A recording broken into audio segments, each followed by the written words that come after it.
morning, everybody. Welcome to another episode of the Smashi Business Show. Today is September 17th, 2024. It is a Tuesday, and my name is Hindal Dah. I am here with Abdul Majid Awan, my co-host. How are you, Abdul Majid? I'm good. It's a good Tuesday. And we have a guest on the show, so it's going to be a very jam-packed show. Very exciting as well. I'm excited for the guest. So as Majid said, it is jam-packed. We'll get straight into our news. So we have Umar, Kamani, and Naomi Campbell launching KC Global Partnerships in Dubai. UAE Media Council issues 230 licenses to content creators. Dudu Group plans IPO by November. And Dubai launches RDI Grant Initiative. Let's go in with our first story, Umar Kamani and Naomi Campbell. I think we spoke about Umar Kamani on the show before, but he is the former owner of... He's the founder of Pretty Little Thing. It's a big retail giant which is based in America, US. But Umar Kamani recently announced like 1 week ago that he's joining Pretty Little Things back. He left Pretty Little Things. It's a very tongue-twisting name, Pretty Little Thing. Pretty Little Thing. So yeah, Pretty Little Thing. He left them in 2023. He sold the remaining shares that he held, nearly 30%, more than 30% of the shares. He sold it back to Boohoo, which is owned by his father and his family. So he sold it them and left and started working around here and there. He opened a gym in Dubai, which is a very private, exclusive gym. A lot of celebrities have been to the gym even. So a lot of celebrities have trained at that gym. They always visit that. It has a luxury car collection as well. On his Instagram page, he has like 4 or 5 things that he's listed. There's a PR company, KW, which he runs. There's a lot of things that he does. But then he came back and he said that the problem was that the brand had lost its original identity and a lot of things that the brand was known for. They're coming back. So now, after that announcement, the big announcement is that he is partnering with Naomi Campbell. Naomi Campbell has also worked with Pretty Little Things. Yeah, she's a very famous supermodel. She's a supermodel. She's a philanthropist. She has done whatever you can do as a celebrity. So and now she's collaborating with Umar Kamani, and they're launching a talent agency. That's a very big step and very big thing for Dubai, especially. It's supposed to be in Dubai Hills Business Center. Business Park. Yeah, Business Park. So what will happen is they will collaborate. They'll get talent to get partnerships with brands. So they're filling the gap between talent and brands. This talent agency will be run by 2 heads that they've hired from a lot of big agencies. So they're bringing in a lot of things for the new talent in Dubai who are ready to earn some money by partnering with brands. Yeah, so it's run by 2 pretty exclusive people. I mean, Naomi Campbell. I mean, that's incredible that she's setting up a business here in Dubai. And I think it will attract even more content creators / influencers or whoever has talent to sign up to this talent agency. Out of the 6,700 millionaires that are coming to Dubai, Naomi Campbell is one of them. She may not move, but she's setting up shop at least in the city. Right. So the key leadership, apart from Umar Kamani and Naomi Campbell, will include Amy Simmons. She's a PR and talent director. She is moving to the Middle East for this purpose now. And Safina Hussain, she's a partnership director for this new company, which is called KC Global Partnerships. So Dubai is becoming a hub for talent and innovation, I guess, and this is the perfect time for Umar Kamani and Naomi Campbell to bag in and make money out of it. Make money out of the partnerships. Yeah, and speaking of talent and making content and making money from content, moving on to our next story. So the UAE Media Council has issued 230 licenses to content creators, among other licenses. So they gave it for social media content creators for advertising in the first half of this year, and a lot of other licenses also were issued for radio, TV, newspapers, and magazines. Basically, anything you can think of that is related to the media have been issued, and this is to to foster a more welcoming, media-friendly environment, and make sure it's all functioning properly. And the main thing is that the UAE Media Council, they have to approve a lot of things. Even the movies, they have to approve. They approve whatever is going on in the media scene in the UAE. So there's a lot of book titles that nearly 500,000 book titles that they've approved. They've approved 339 films for screening, and they're also supported theatrical, film, and TV script productions. So everything goes through them. There's a lot of things involved, like PG-18 ratings. A lot of ratings are involved in books and movies and all the publications that go out. So everyone gets an approval from them. The interesting part was always about the content creators, because 230 licensed to content creators. They're trying to legalize content creation in the UAE. Right. They don't just want anyone to just go up and approach brands and just start earning money. They want to legalize it. A lot of content creators, when this news came out nearly last year, they had problems with it, that why should we register with any authority? But it's a good process. It helps you prevent fraud. Right. Because a lot of I content think that's creators, the main thing. not a lot actually, some of the content creators, the black sheep actually, they would go out and make brand deals and then not deliver the deliverables. So at the end of the day, the contract agreement between the brand and the content creator, there was a lot of problems going on. So they came up with the legal solution for it, and it's I guess it's a very good thing, because now you'll have a registry of all the content creators. So that's good for the content creators as well. And it's important to know that you cannot operate without a license, and if you do, you do face a fine.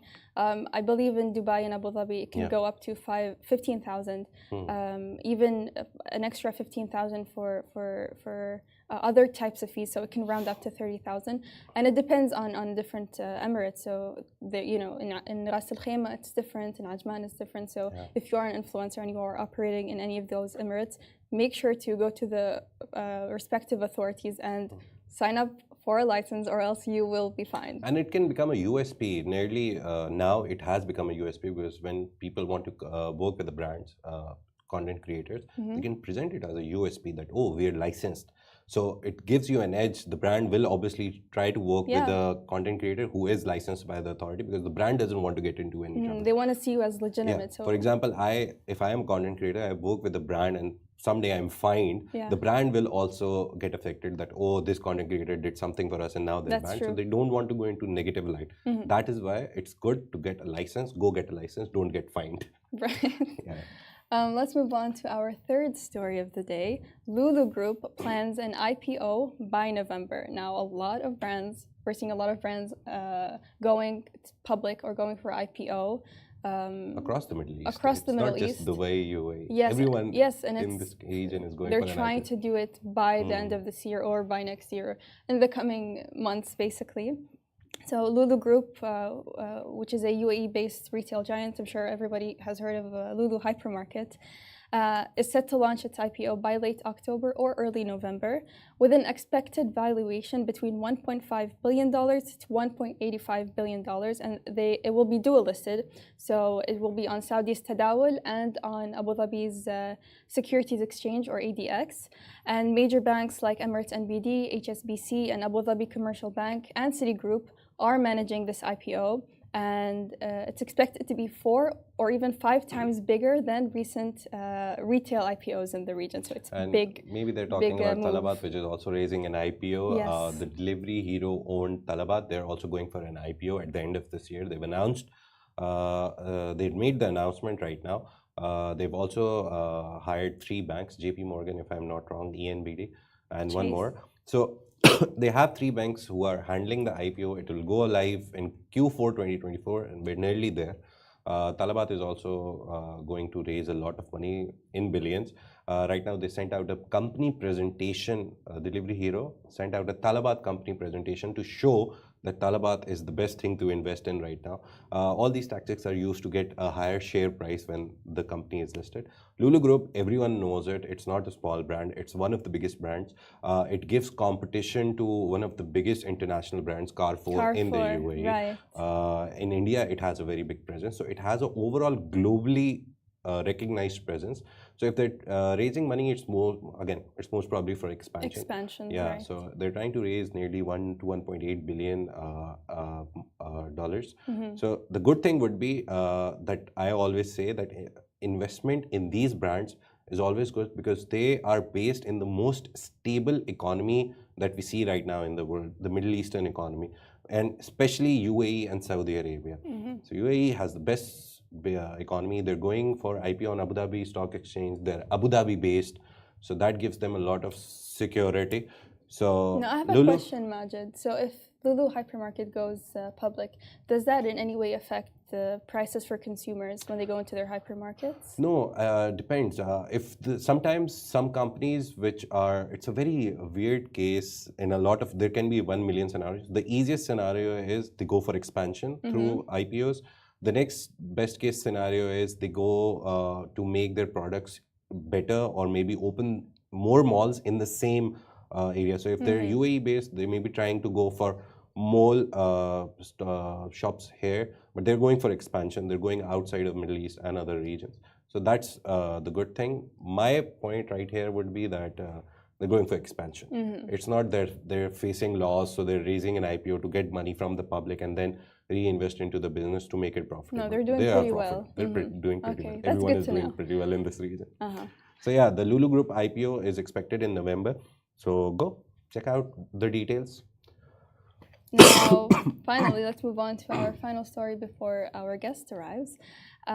We have Dubai is launching a research, development, and innovation grant initiative, and this was approved by the Crown Prince of Dubai, Sheikh Hamdan bin Mohammed bin Rashid Al Maktoum.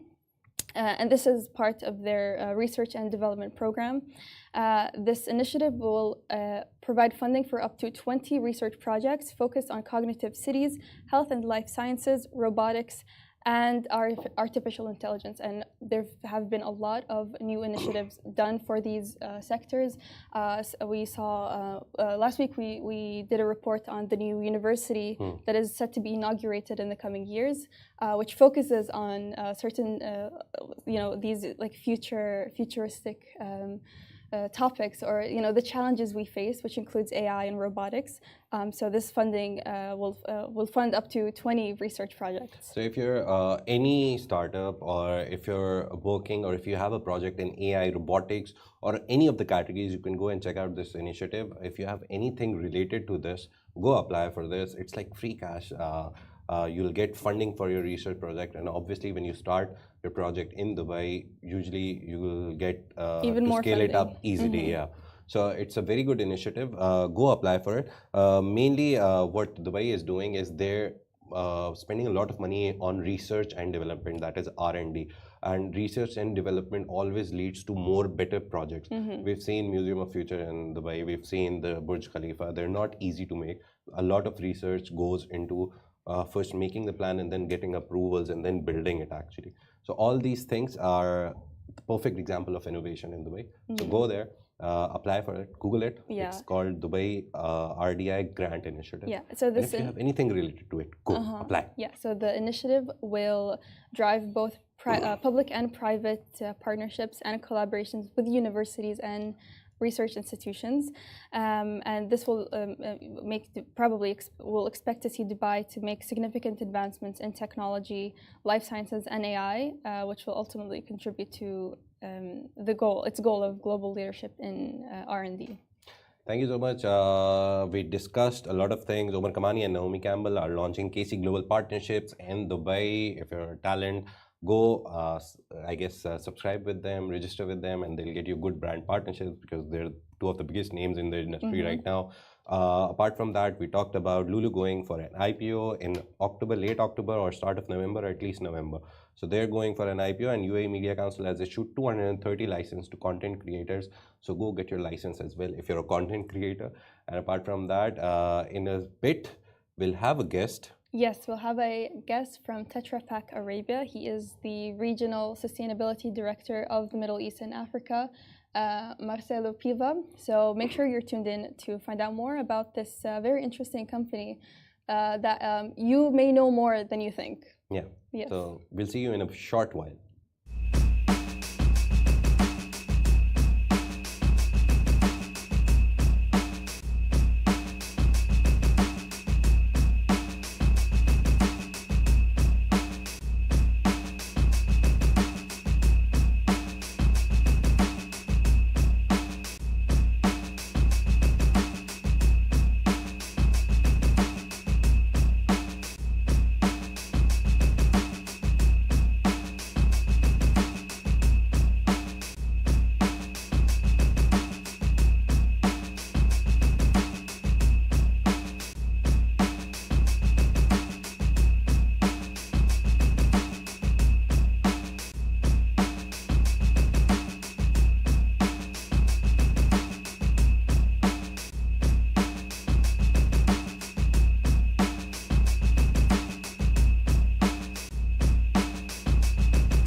Welcome back on the show, everybody. This morning, we have a guest from Tetra Pak Arabia. Tetra Pak is the world's leading food processing and packaging solutions. The company offers packaging, filling, machines, and processing for dairy, beverages, cheese, ice cream, and prepared food. So basically, anything carton you see in the supermarket, it's probably made by Tetra Pak.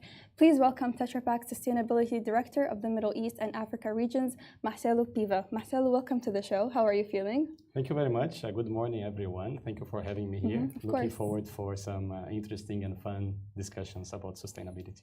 First of all, can you tell us about Tetra Pak? What exactly is Tetra Pak?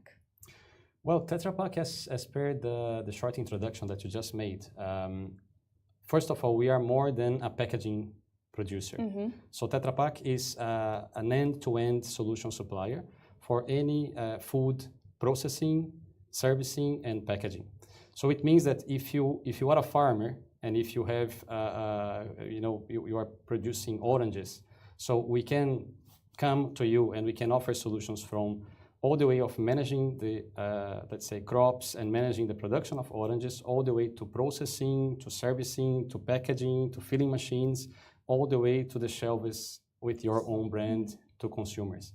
So the one thing that is interesting is, as consumers, even before joining Tetra Pak, we don't know much of Tetra Pak because we are not a brand to consumers. So we are actually supporting our customers, the brand owners, in order to launch their products, which we know all of us in our daily lives. Everybody here drink milk, juice, eat cheese, ice cream. So in one way or another, I mean, to put it in short, it's an end-to-end solution in regards to food processing and packaging. And in terms of Tetra Pak, your mission is sustainability and reusing all the materials that you find. So can you tell us more about that aspect of it? At Tetra Pak, when we talk about sustainability, it comes from our own brand promise. So we commit to make food safe and available everywhere. So this is what guides us. And while doing that, we protect what's good. And by protecting what's good, we protect people, we protect food, and we protect the planet. So this is how the brand promise linked to how we do that comes to all our sustainability initiatives. Right. So, and your sustainability report that you published. Exactly. It's exactly about that. Right? Yes. So what happened is that Tetra Pak is, from its beginning, from the 1951, when we started from Ruben Rousing. By the way, Tetra Pak is still a family-owned company. So still it belongs to the family, still it brings all the principles and all the beliefs of the same family now in the third generation. So sustainability and the environment is something that is one of our pillars because the whole purpose is that a package should save more than it costs. Right. So what happens is that it has been embedded in our operations way before any discussions. Even if you remember, sustainability was not called sustainability a few years ago. It was called environment. And then it evolved to something beyond the environment, which is sustainability. So we have been publishing sustainability reports already for decades, everywhere in the world. But the funny and the exciting part is that we just launched this week our Arabia area specific sustainability report, which means that we have enough activities and actions here on ground that justifies us preparing a specific sustainability report for the Arabia area. And can you tell us about what kind of initiatives you have made in the region, especially in the UAE and Saudi Arabia? What are the main highlights, can you say, that prompted sustainability developments in this region? Of course. In the sustainability report, which I, by the way, invite all of you to access, you'll be given the link and then you can go and read. We really invite you because it's a very interesting read. We cover the areas of biodiversity, climate, circular economy. So all of those areas, we have on-ground initiatives that we are doing. But the ones that are really, I would say, part of my main purpose, because by the way, I have been working at Tetra Pak for about 15 to 16 years. I come from Brazil. So, and my background is environment engineer with masters in chemical engineering. So I am all about this processing, equipment, machines, technical development. And when I started in the company, I was responsible to develop technologies to recycle our packages. So recycling is really close to my heart. And those initiatives here in the area, both in Saudi Arabia and in the UAE, we have actual on-ground initiatives for collection and recycling of what we call the beverage cartons or the tartan packages. For example, this one that I'm just holding here, where after consumption, consumers can then send it for recycling, and then it gets collected and recycled by our recycling partners that we have here in the region. So how much time did you take to build a whole operational network? Because collection and then collection from different points, it's not just urban collection, it's rural collection as well. So it takes a lot of time to perfect the whole cycle, right? So how much time did it take to make the whole process perfect, that picking up the carton from one place and then recycling it? How much time does it take for one carton average to go from a farmer's shop or some retail shop in the city to actually go recycle and become another new carton maybe? Yes, that's an interesting question. And Majid, what I can say is it does take time to develop an entire, what we call recycling value chain. So how do we take that? Because if you talk about, okay, but how much time does it take? Or how many packages are being recycled globally or in a year? So it all depends on which area that you're talking about. So the more developed the market is, the more mature it is with environment regulations, extended producer responsibility, which we call it EPR, the waste management sector infrastructure for consumers to have access to separate their waste at home, and then it reaches the proper recycling institutions and then gets recycled into high value materials. This is not everywhere the same. So what happens here in the region is that, unfortunately, we are still under development when it comes to waste management regulations, infrastructure, and recycling. And I'm talking about overall our Arabia area, which is like, we call Arabia area the 12 countries that we look at, but talking Saudi, UAE, as you asked me for. So what we have done, we have taken a very proactive approach, which means 10 years ago, when nothing about collection, recycling, sustainability was being discussed in the region, we took the initiative and then we brought development, technology, and investment to the region. So we have started looking at who could we partner with from local recycling companies, which we eventually, after several years of discussions, interventions, and investments, we managed to have what we have today. So we do have two recycling partners in Saudi Arabia. One is a paper recycler, OPI, in Riyadh, and the other one is a plastics recycler, STP. And in the UAE, we are about to launch, I'm not going to give a lot of spoil, but we are about to launch within this year, a partnership with UPM, Union Paper Mills, here in Dubai. Nice. So what does this mean? It means that we, in the value chain, which is like consumption, separation, sorting, collection, and recycling, we started it from the backwards. Oh. So we started with the recycling solution. In other words, we create a demand for the material. And then from there, you give steps back. So if you ask me today if we do have already in this region a strong recycling value chain, not only for Tetra Pak cartons, but overall for packaging, for recyclables, not yet. But this is something that is coming, and we are collaborating a lot with the industry, with governments, and we have several initiatives that we are taking. So I know that I didn't give you a straight answer. How much time does it take from point A to point B? But actually, because this in between the points is still under construction, in a federal level, in collaboration with industry. He actually gave me an answer that depends on the region. So good developed economies obviously will do it quickly, because every step of the way in the value chain, everything is developed, so you have easier access to it. I guess the leading question from your thing is, last year UAE had the year of sustainability. This year they extended it. How do you see it? Did it actually help Tetra Pak in the region and in the country specifically? Did you get any good support from private companies? Because a lot of brands work with Tetra Pak. So because of sustainability becoming the topic in UAE last year and this year, are the companies doing more, the partners that you work with, in terms of sustainability? Absolutely. Because as I was saying, sustainability is part of our, since our inception, since we started. And it makes much easier for us to drive our own agenda when we have all the other stakeholders under the same umbrella and on the same page. So we do have at Tetra Pak our strategy 2030 and 2050. So for example, by 2030, we want to become net zero carbon emissions in all our own operations. And then by 2050, all the entire value chain. Thanks. So that's something that takes a lot of effort, because when we talk about our own operations, this is one thing, it's under our control. But when it comes to the entire value chain, then you need all the players to be pushing on the together. same page, right? So the way we see when we see such announcement, the 2023 is the year of sustainability in the UAE, and then 2024 now a lot of actions, and 25 we already see a lot of upcoming things. So it does help us because we can drive our agenda, but not our own agenda. We can actually drive the industry agenda.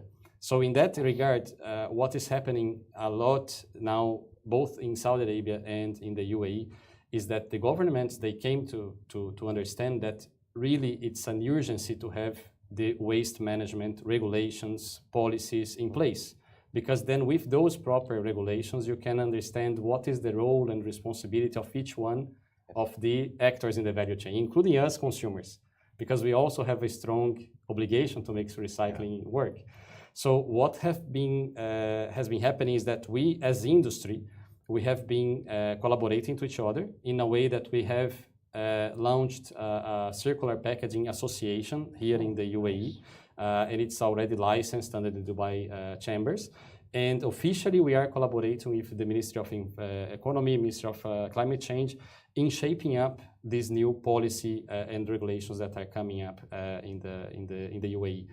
The same in Saudi Arabia, when we have the National Committee for Circular Packaging, that we are collaborating with MOAN, the regulator in Saudi Arabia. So what I'm trying to say is the governments, they understand the value that the industry can bring to these discussions, because one way or another, in the end of the day, the policies should come to make things happen and to enable and accelerate development. Mm-hmm. And this can only happen when you have this dialogue. Yeah. So collaboration between industry and the public sector, the governments, is crucial, and something that we have been deeply involved, because that's what we believe, as the way forward to make it happen and to evolve all the value chain for recycling in both countries. Now, you're talking about the importance of partnering with governments to help with recycling and stuff. But as consumers, what exactly can like I, as a person, how can I really contribute to the circular economy instead of, whatever I'm purchasing ending up in the landfill?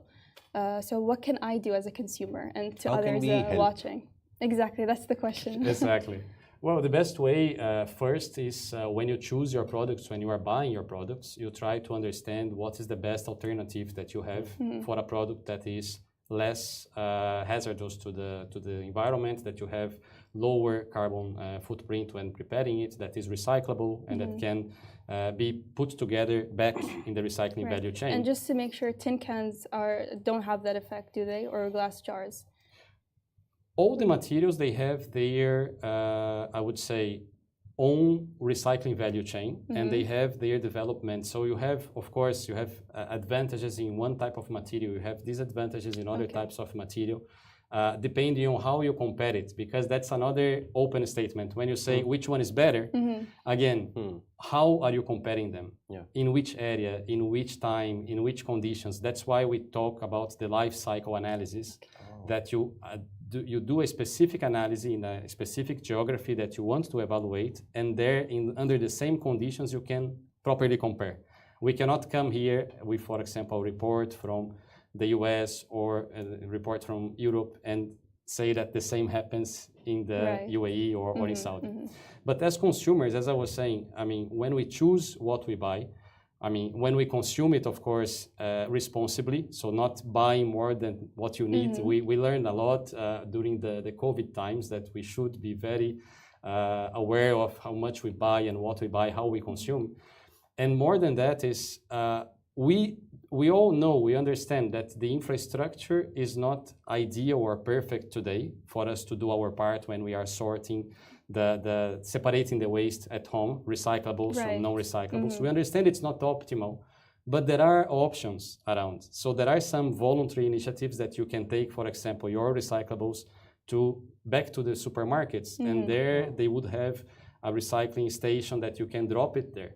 So this type of habits that when we go to supermarket, we just put this bag of recyclables. It's not garbage. It's just packaging that you put in your car when you go to do your shopping, and then you just drop it there. Already is a big contribution as a consumer that we will do. And of course, later on, as things evolve, then of course, fulfilling our obligations of separating all the waste at home whenever we consume it. I was reading the sustainability report and I came across school feeding programs that you've been a part of in 49 countries. Sounded very interesting. I would love the audience to know about it. What are the school feeding programs you've participated in? It says 49 countries received milk or other nutritious beverages in Tetra Pak packages through school feeding programs. So is it like a Tetra Pak initiative or were you part of a bigger initiative? Yeah, it is a Tetra Pak initiative, but part of the bigger one. Oh, nice. So we know that the UN, they have globally programs that they assist countries in nutrition for kids, for the schools. And we also have the brand owners, which are our customers, who also have this responsibility, social responsibility on the school feeding programs. So it's a combined effort from all these parties, which look into how to support kids when they are coming to the schools to get proper nutrition. It even helps them to go to the school. Because sometimes they go to school because they know that they are going to receive some, like milk or biscuits or any type of this school feeding initiative. So it helps in both sides, and it does help a lot in the development itself, the healthy development. A lot of reports and evaluations are made from the kids, checking the height, the weight, and the improvement in their nutritional, aspect is really strong. So out of these countries, the good thing is in the Arabia area, we also have started such initiatives. Nice. So last year we have run, I can mention 3 of them. One is in Yemen for about 10,000 kids. They received through our customer HSA, the brand, they received milk and also other as you say, biscuits and nutritional elements there in Tetra Pak packages, and also education on sustainability, environment, and why this is important. The same in Saudi Arabia. We did it with 125,000 kids together with our customer Sadafco and the Saudia milk. So they have been given milk, the kids, and they were teach about, how to nutrition, why is it good for you, and what to do with the packages after you consume. So then they were all, they got the classes, and then they were taking the packages, they were folding them, they were putting in the recycling bin, and then it was getting recycled. And the bins themselves, they were made from recycled material from Tetra Pak. So it's nutrition and education at the same time. That's incredible. Yes, exactly. And another one is in Iraq. It's a much bigger one because this also involves government, and it's a bigger initiative. 800,000 kids. Nice. So they got as well nutrition information. They got nutrition supplements in our packages. And again, it's really something that is it goes beyond any commercial agreements or beyond any branding, because in the end of the day, it's giving back to communities, and it makes us feel very proud of it. Do you have any similar initiative that happened in the UAE or possibly in the future that's going to happen? Of course, we plan to have soon, hopefully by next year, some school programs here. It's a bit different on the initiative because it will be more towards education of the kids, because you don't have the same level of needs as you have in some of these underdeveloped economies and countries. But we do plan to have education with the kids.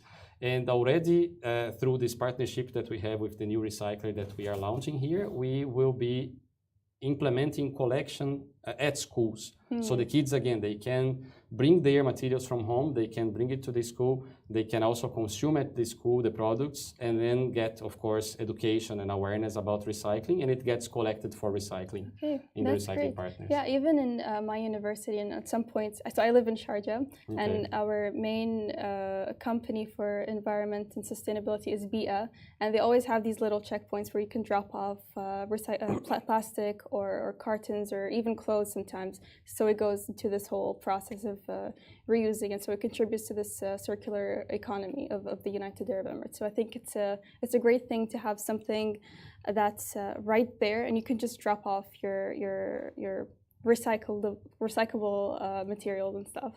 So one more question.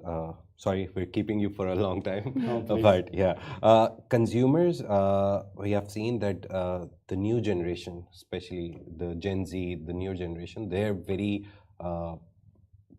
conscious. They're very conscious about sustainability. How do you see that? Also, that helps, right, in your overall mission, because they want to consume products which are packaged in environmental friendly packages. Overall, the sustainability idea is very good in their mind. Usually it used to be a cool idea, but now they know that a lot of the world and the global warming and a lot of things that are attached to it, they depend on being sustainable. How do you see that? Do you have a story, or have you seen it firsthand? Do you interact, like the company interacts with them? Yes. First, yes, it does help, because consumers are in the end who are going to consume the product. So the whole chain will work towards consumption. At Tetra Pak, we have what we call the Tetra Pak Index.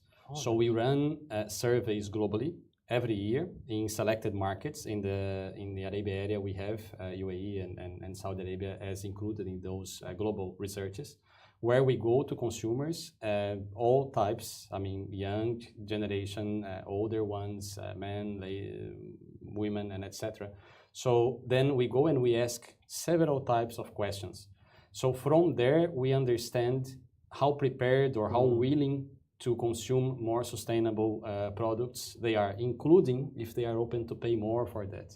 Because remember, sustainability is about all the pillars. So economics also are there. So some of the innovations, they do cost a lot. So when it comes to the end products, it also brings some of this cost part of it. So the good news is that even in regions like ours, which in the past we were seen as a region that doesn't really think about it, these numbers or the level of interest and the level of commitment has been increasing very exponentially. So that's a very good sign for us.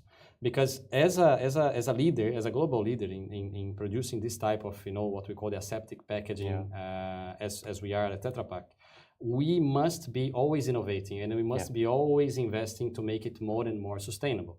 Just to give you an example, in the past couple of years and for the next 5 to 10 years, we have been investing 100 million euros per year only to redesign the package.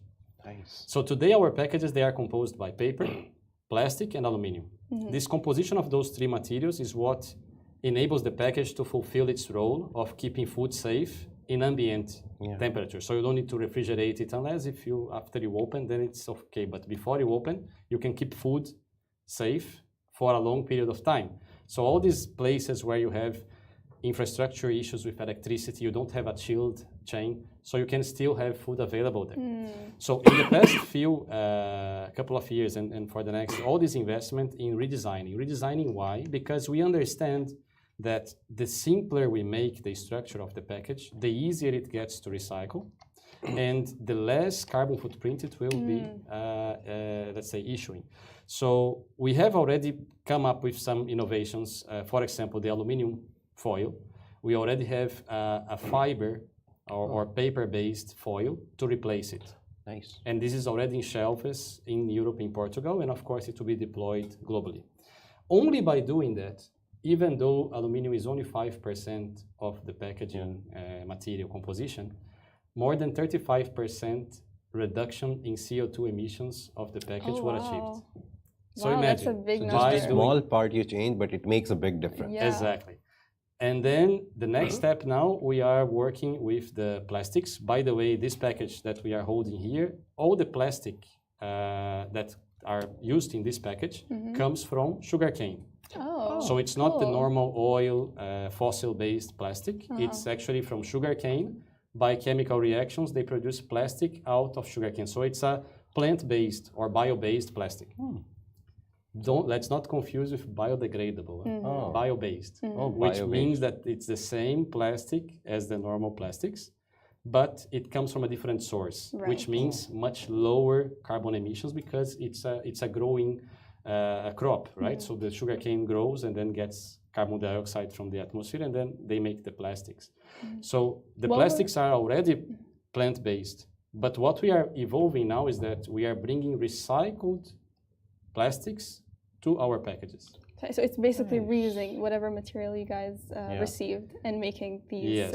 These you don't have to create more product. You just recycle it and bring it back. So exactly. So the idea is that, I mean, we are in this journey to develop the most sustainable food packaging in the world. Yeah. So what does this mean? It's made only from recyclable or renewable materials. It's fully recyclable and it's carbon neutral. So that's the vision that we have, and that's why all these investments come. So to your question, the issue is when you come with all these innovations and all this development, you must ensure that it's still going to be a competitive product, because we have brands that rely on us to become and to remain competitive as well. So it's always this equation that you need to look at. So it's, the summary is that people are ready to pay more for eco-friendly products and packaging, but it should be like certified that, oh, they are eco-friendly packages. So it's good that the consumer perception and the consumer idea is changing, and you talked about the index. Exactly. That's great. So one important point as consumers, I'm saying, for consumers, always look for the labels, because, for example, all these packages from Tetra Pak, they are produced with paper coming from certified forests. So it's not native forests that have been explored to produce paper. It's from certified FSC forests. Nice. So also the plant-based or the bio-based plastics is certified by Bom Sucro, which then certifies the chain that makes. So everything that is certified, that you have reliable and official logos, that you have labels in your packaging, it helps you as a consumer to understand that this is something that is real. Nice. So a lot of the summary that we saw from Mr. Marcelo Piva, the Regional Sustainability Director of Tetra Pak Arabia, is that consumer perception is changing towards product. They want more eco-friendly products. They're ready to pay some premium on it. Tetra Pak, again, is doing a great job on their on-ground initiatives. The sustainability report that they've published talks a lot about their initiatives. You can go and find the link when we publish this podcast on our all social media channels. And thank you very much, sir, for coming here, answering our difficult questions. I know as consumers, we always want to know more and more. And the best thing that he said is read the label. Right. That's like the highlight for me for the interview. That read the label, know where your product is coming from before you buy it. So you know that you are also contributing to sustainability. So you can always find this podcast if you missed the first half of the show, or you want to look back more information about Tetra Pak. You can also find us on all these streaming platforms like Anghami, Apple Podcasts, and Spotify. Like Majid said, on all social media platforms like X, Facebook, Instagram, TikTok. We also have a daily newsletter that comes out every morning, so make sure to check that out. Once again, thank you so much, Marcelo, for coming on the show, and thank you everybody for joining us.